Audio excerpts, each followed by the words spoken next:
বরিশালে কিন্তু আজ আসলে দিনভর আন্দোলনের যে উত্তেজনা সহিংসতা এই ঘটনাগুলোই আসলে কিন্তু ঘুরে ফিরে দেখা গেছে নগরী জুড়ে।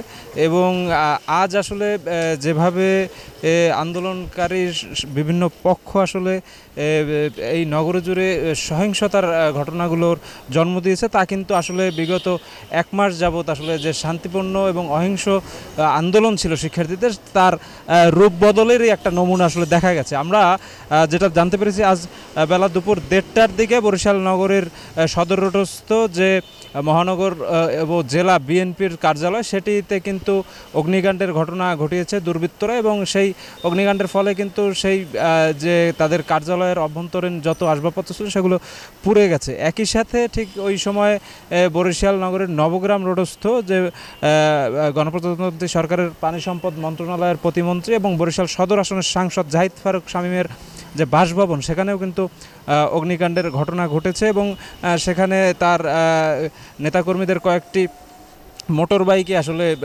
অগ্নিসংযোগ করেছে দুর্বৃত্তরা। সকালে আমরা যেটা জেনেছি 11:30টার সময় কিন্তু বরিশাল নগরের বিএম কলেজ থেকে যে এক দফা দাবিতে আসলে তা শিক্ষার্থীর সহ অন্যান্য অনেকে তারা জড়ো হয়েছিল। তারা তাদের সেই মিছিলটি নিয়ে নগরের নতুল্লাবাদ কেন্দ্রীয় বাস টার্মিনালে যায়। সেখানে ঢাকা বরিশাল মহাসড়ক তারা অবরোধ করে অবস্থান নেয়। সড়কে যান চলাচলও বেশ সীমিত আছে।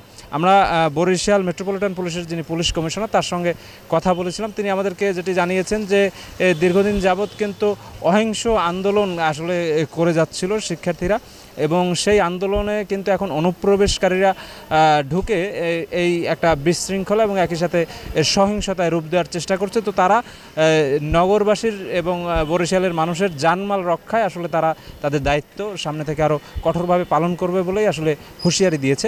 তো এই ছিল আমার কাছে সারাদিনে আজ বরিশালে ঘটে যাওয়া যেসব বিষয় সে বিষয়ে সর্বশেষ।